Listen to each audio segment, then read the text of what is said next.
Et à 7h47, votre invité, Raphaël, le spécialiste des États-Unis, Soufiane Al-Sabag. Bonjour Soufiane Al-Sabag, merci d'être avec nous sur RMC. Hillary Clinton a réagi assez vivement d'ailleurs à ce qu'a dit Donald Trump en précisant qu'il avait cette fois-là, dépassé les bornes.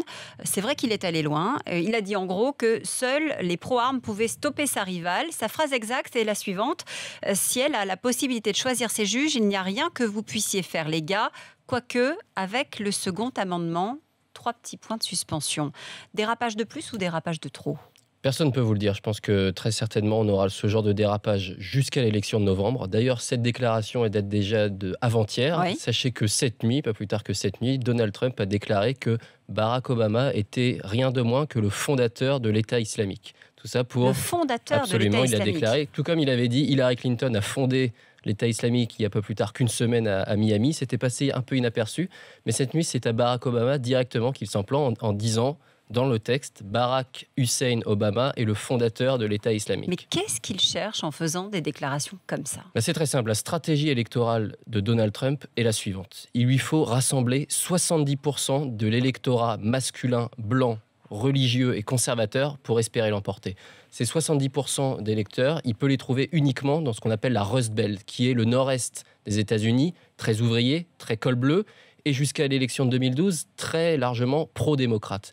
Donc le pari de Donald Trump, c'est de dire que ces électeurs qui, a priori, sont plutôt pro-Hillary, en 2016, pourraient basculer dans son camp. Les premiers sondages, néanmoins, montrent que les chiffres n'y sont pas. Oui, justement, les chiffres jouent pour l'instant en sa défaveur, puisque on sait que pour la présidentielle, c'est plutôt l'autre camp qui va se déplacer, qui va voter massivement.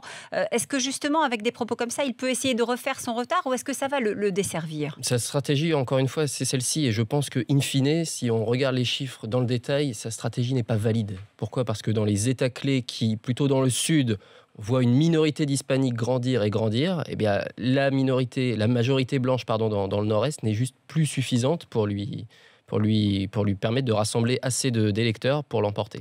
C'est du jamais vu quand même ce qui se passe en ce moment dans une campagne électorale aux États-Unis. Absolument, il faut quand même savoir à la base que le Parti républicain vient d'investir un candidat qui n'est pas du tout républicain. Son programme, ses idées ne sont que très partiellement le fruit de l'idéologie en interne d'ailleurs. Absolument, et vous le voyez depuis plusieurs semaines déjà, il y a des soutiens financiers et politiques qui de plus en plus se rangent du côté de la candidate démocrate. Donc ça en dit long sur l'état de la campagne et plus largement du mouvement du conservatisme américain en 2016. Et puis on voit même désormais des Européens prendre position. Je pense par exemple au chef de la diplomatie allemande, qui pas plus tard que ce matin, dit si il est élu, ce sera effrayant. Absolument, et François Hollande, il y a plus tard qu'une semaine, nous disait que Donald Trump donnait des hauts le cœur par ses propos, et je pense que très concrètement, c'est en train de tergiverser dans les chancelleries européennes.